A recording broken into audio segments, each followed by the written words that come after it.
और अब बात करते हैं जयराम रमेश की, जो कि ग्रामीण विकास मंत्री हैं। उन्होंने आज एक बात कही है जिससे हो सकता है ये समझ में आए कि सरकार आने वाले दिनों में किस किस्म की नीति अपनाएगी नक्सलियों के खिलाफ। नक्सली मामलों में इस बार जयराम रमेश ने कहा है कि सरेंडर जैसे इलाकों में माइनिंग बंद कर दी जानी चाहिए, क्योंकि इससे जो विकास है वो बड़ा एक तरफा हो रहा है और इससे गरीब ज्यादा लोग बन रहे हैं।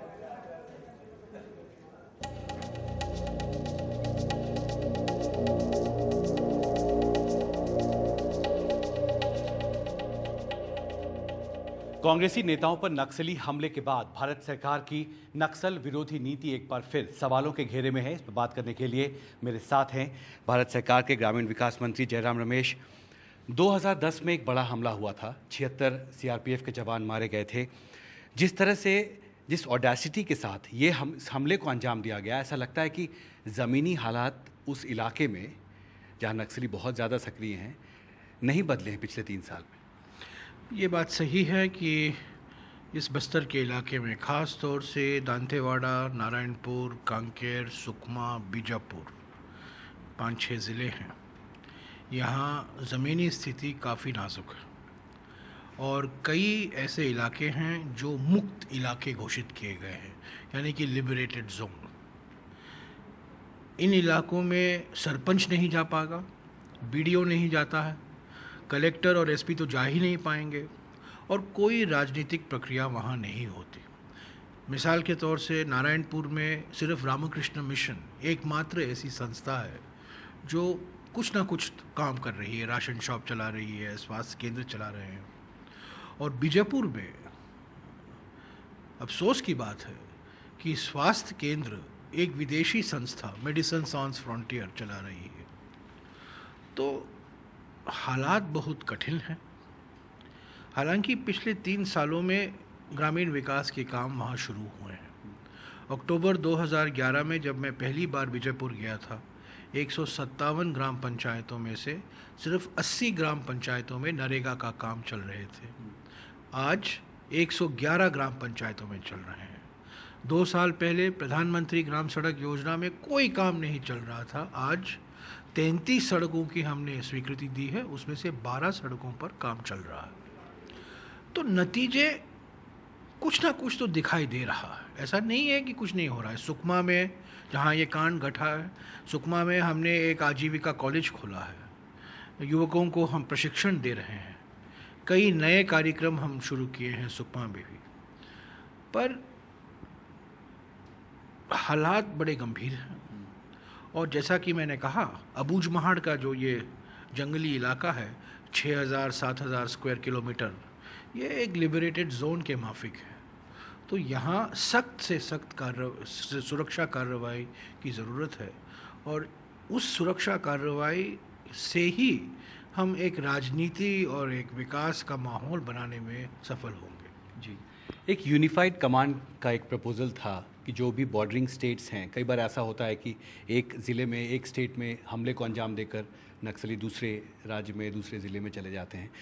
वहाँ पर आपको लगता है कि अब फिर से ज़रूरी हो गया है कि एक यूनिफाइड कमांड, जिसको कि सही तरीके से बेहतर कोऑर्डिनेशन सिक्योरिटी एजेंसीज़ में? नहीं, मैं सुरक्षा के मामले में मैं कुछ नहीं कह पाऊँगा क्योंकि मैं उससे संबंधित नहीं हूँ।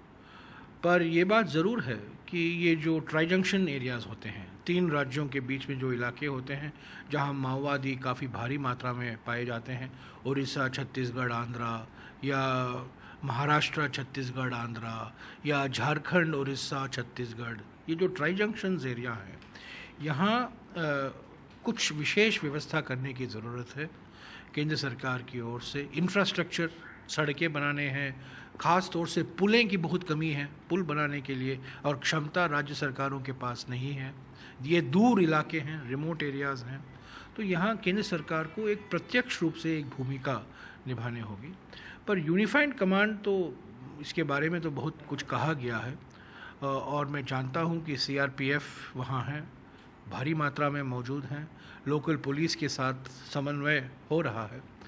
पर ये तो बिल्कुल मैं समझता हूँ एक कैलकुलेटेड और एक जानबूझकर एक बर्बर तरीके का नरसंहार था, जहाँ कांग्रेस पार्टी को निशाना बनाया गया, लोकतांत्रिक मूल्यों को निशाना बनाया गया और इससे साफ होता है कि साफ दिखाई देता है कि कुछ ऐसे ताकतें हैं जो कांग्रेस पार्टी को सत्ता में वापस नहीं देखना चाहते। जी, यानी इसका एक पॉलिटिकल एंगल भी है आपको लगता है इस हमले का? क्योंकि कांग्रेस पार्टी नंद कुमार जी पर ये दूसरा हमला था और नंद कुमार जी ने 2 साल में एक नई कांग्रेस खड़ी कर दी थी छत्तीसगढ़ में। राजनीतिक प्रक्रिया को उन्होंने बहुत आगे बढ़ाया था, विकास के काम में वो दिलचस्पी ले रहे थे। अभी जब ईदसमेटा का कांड हुआ जिसमें 8 आदिवासी, बेकसूर आदिवासी मारे गए, उन्होंने उसके खिलाफ अपना आवाज़ उठाया और सीबीआई की जांच की मांग की। तो मैं समझता हूँ माओवादी भी जानते थे कि कांग्रेस पार्टी राजनीति के रास्ते पर चल रही है, विकास के रास्ते पर चल रही है और उनको समर्थन मिल रहा है। पिछले 2008 के चुनाव में पूरे बस्तर इलाकों में 10-12 सीटों में से हमें सिर्फ 1 सीट मिला था और वो भी लखमा कवासी का, सुकमा का। पर जिस तरीके से लोग बाहर निकल कर आ रहे थे, मैंने खुद देखा है। मैं बीजापुर गया हूँ, सुकमा गया हूँ, नारायणपुर गया हूँ, कांकेर गया हूँ, बस्तर गया हूँ और एक बार नहीं 3-4 बार गया हूँ। और हर समय जब मैं जाता हूँ लोग आते हैं, शिकायतें करते हैं, मांगें हमारे सामने रखते हैं। और जिस तरीके से मैं समझता हूँ कांग्रेस पार्टी में एक नई जान आई थी, वो कुछ लोगों को पसंद नहीं था। जी, अब इस हमले के बाद उस इलाके का क्या होगा? क्योंकि वहाँ पर किसी भी पॉलिटिशियन के लिए जाना मुश्किल होगा। जो ग्रामीण विकास की आपकी योजनाएं हैं जो आप शुरू करने की कोशिश कर रहे थे, एक बहुत बड़ा सेटबैक है उस पूरे इलाके के लिए। देखिए, विकास के काम तो चलते रहेंगे, इसमें 2 राय नहीं होनी चाहिए, पर आम सभाओं का आयोजन करना बड़ा मुश्किल होगा। हमारी राजनीति तो आम सभा से ही चलती है, हम राजनीतिक पार्टियां तो आम सभा से ही जनता के साथ संपर्क में रहते हैं। आम सभाओं को करना अभी थोड़ा मुश्किल होगा और थोड़ा वक्त लगेगा, पर विकास के काम में मैं समझता हूँ कोई बाधाएं नहीं आएंगी, क्योंकि लोग चाहते हैं, जनता चाहती है। लोग अभी आ रहे हैं नरेगा के काम के लिए, लोग सड़क चाहते हैं, लोग रोज़गार चाहते हैं, मकान बनाना चाहते हैं। तो मैं नहीं समझता हूँ कि विकास के काम पर कुछ ज़्यादा बाधाएं आएंगी, जितना कि राजनीतिक प्रक्रिया पर, और ख़ास तौर से जो आम सभाएं हम आयोजन करते थे, अभी उसको करने के लिए अभी थोड़ा मुश्किल दिखाई देता है। थोड़ा मुश्किल लगता है। आप हमेशा से ये वकालत करते रहे हैं कि इंडिया को एक नया पॉलिटिकल अप्रोच चाहिए नक्सल समस्या से निपटने के लिए, क्योंकि आदिवासी समुदाय एक ऐसा समुदाय है जो सबसे ज़्यादा नेग्लेक्टेड है। वो कभी भी किसी पॉलिटिकल पार्टी के लिए यूज़फुल नहीं हो पाया, कोट अनकोट। आपको नहीं लगता कि वो सवाल जो आप पहले उठाते रहे थे अब बहुत महत्वपूर्ण हो गया है पॉलिटिकल क्लास, पॉलिटिकल पार्टीज़ के लिए? देखिए, मैं बार बार कह रहा हूँ कि ये जो माओवादी चुनौती है, प्रधानमंत्री ने कहा है ये सबसे बड़ा गंभीर आंतरिक सुरक्षा का मामला हमारे लिए। और मैं बार बार ये कह रहा हूँ कि इसको सिर्फ सुरक्षा के दृष्टिकोण से नहीं देखना चाहिए। सुरक्षा कार्रवाई अनिवार्य है, ज़रूरी है, करना चाहिए, पर उसके साथ साथ राजनीतिक प्रक्रिया को और हमें मजबूत करना चाहिए, क्योंकि जहाँ राजनीतिक संगठन कमज़ोर हैं वहाँ माओवादी संगठन मजबूत हैं, और जहाँ माओवादी संगठन कमज़ोर हैं वहाँ राजनीतिक संस्थाएं और राजनीतिक पार्टियाँ मजबूत हैं। तो राजनीतिक प्रक्रिया को हमें आगे ले चलना है। विकास के काम, और ख़ास तौर से आदिवासी से संबंधित विकास के काम, ज़मीन से जुड़े हुए मुद्दे, जंगल से जुड़े हुए मुद्दे, पानी से जुड़े हुए मुद्दे, आजीविका से जुड़े हुए मुद्दे पर हमें और ध्यान देनी चाहिए। और चौथा, कि जो पिछले 50 साल में हमने हकीकत देखा है, लाखों आदिवासी परिवार बेघर हो गए हैं, विस्थापित हो गए हैं, बड़े बड़े ऊर्जा के घर लगाए गए हैं, माइनिंग प्रोजेक्ट हुए हैं, इरिगेशन प्रोजेक्ट हुआ है। धमतरी, छत्तीसगढ़ के धमतरी इलाके में 1972 में महानदी पर गंगरेल बांध बनाया गया था, और गंगरेल बांध से जो आदिवासी विस्थापित हो गए हैं, आज भी उनको आरएनआर पूरा तरीके से और मुआवजा नहीं मिल पाया है। और कई ऐसे आदिवासी परिवारों में जानता हूँ जो 1 बार नहीं 2 बार 3 बार विस्थापित हुए हैं। तो ये जो अन्याय हुआ है आदिवासी पर, झारखंड के आदिवासी पर, उड़ीसा के आदिवासी पर, छत्तीसगढ़ के आदिवासी पर, इस अन्याय पर भी हमें विचार करना चाहिए। इसीलिए तो हम नया भूमि अधिग्रहण कानून आने वाले थे। अगर पार्लियामेंट चलता तो आज ये 119 साल पुराना जो कानून है, जिस कानून का दुरुपयोग हुआ है और जिस कानून का उपयोग ज़बरदस्ती भूमि अधिग्रहण आदिवासी इलाकों में हुआ है, वो देखने को नहीं मिलता। तो ये देखिए, ये जो माओवादी समस्या है, इसको हम सिर्फ, मैं नहीं समझता हूँ कि ये एक आइडियोलॉजी ड्रिवन अभी है। एक वक्त हुआ करता था, एक विचारधारा हुआ करती थी और उस विचारधारा के आधार पर माओवादी अपना प्रचार कर रहे थे। आज तो बिल्कुल लूट, एक्सटॉर्शन और ब्लैकमेल हो चुका है। प्राइवेट कंपनियां उनको हफ्ता देती हैं, पब्लिक सेक्टर कंपनियां भी देते हैं, गवर्नमेंट कॉन्ट्रैक्ट में मैं जानता हूँ PMGSY कॉन्ट्रैक्ट में भी कुछ ना कुछ जाता होगा इन लोगों के लिए, और पैसा, उस पैसा से वो बंदूक खरीदते हैं और अपना हथियार खरीदते हैं। तो इसको रोमांटिसाइज करना नहीं चाहिए, माओवादियों को रोमांटिसाइज नहीं करना चाहिए। ये अभी लेवी और एक्सटॉर्शन बेस्ड है। बच्चों का इस्तेमाल हो रहा है। मेरे PS का जब अपहरण हुआ था उड़ीसा के मलकनगिरी ज़िले में, 7 लोग उसमें शामिल थे, उनमें से एक 10 साल का लड़का और 12 साल की लड़की उसमें शामिल थे।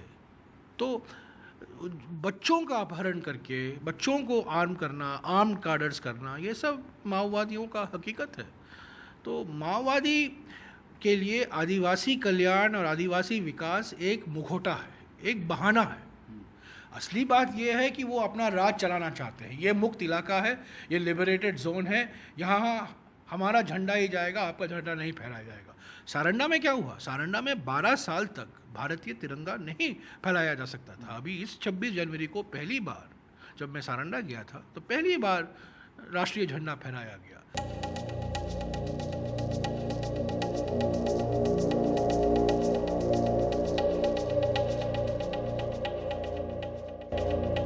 एक सवाल बहुत स्पेसिफिक जवाब से चाहूँगा।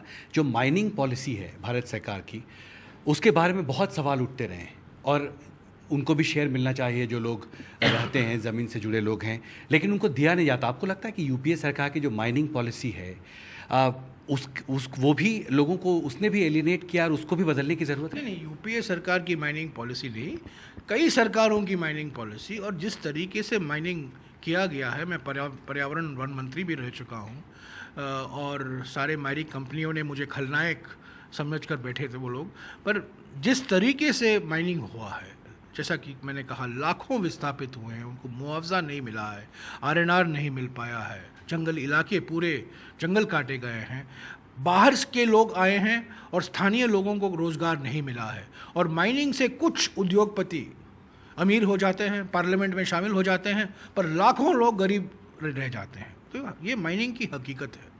पर माइनिंग होना है, खनिज है, खनिज को तो ऊपर निकलवाना है, उसको वैल्यू करना है, लोहे को इस्पात में कन्वर्ट करना है। तो मैं माइनिंग के खिलाफ नहीं हूँ, पर जिस तरीके से माइनिंग होना चाहिए, किस शर्तों पर माइनिंग होना चाहिए, किस रफ्तार से माइनिंग होना चाहिए, उस पर बहस होने की ज़रूरत है। मिसाल के तौर से मैंने सारंडा में भी कहा है, अभी सारंडा में जो विकास के काम दिखाई दे रहे हैं, अभी माइनिंग कुछ 4-5 कंपनियों को माइनिंग की स्वीकृति दी गई है। मैं इसके खिलाफ बिल्कुल, मैंने साफ कहा है, मैंने प्रधानमंत्री जी को कहा है, ये मत कीजिए, इनको मत अनुमति दीजिए, मॉरेटोरियम लगाइए अगले 10 साल के लिए ऐसे इलाकों में जहाँ नक्सल हिंसा ज़्यादा है। इसको पहले सिचुएशन को कंट्रोल में लाइए, डेवलपमेंट दिखाइए, रोज़गार दीजिए, स्वास्थ्य के केंद्र स्थापित कीजिए, शिक्षा के केंद्र स्थापित कीजिए, तब माइनिंग सोचिए। अफसोस की बात है कि हमारे देश में जब हम आदिवासी इलाकों को देखते हैं, हम सिर्फ माइनिंग के नज़रिए से देखते हैं, क्योंकि हमारे सारे खनिज के भंडार उन्हीं इलाकों में हैं। आज भारत के नक्शा देखें, जंगली इलाका, जंगल का इलाका, आदिवासी इलाका और नक्सल हिंसा इलाका एक ही इलाके हैं। तो हमारा नज़रिया में कुछ परिवर्तन आने की ज़रूरत है।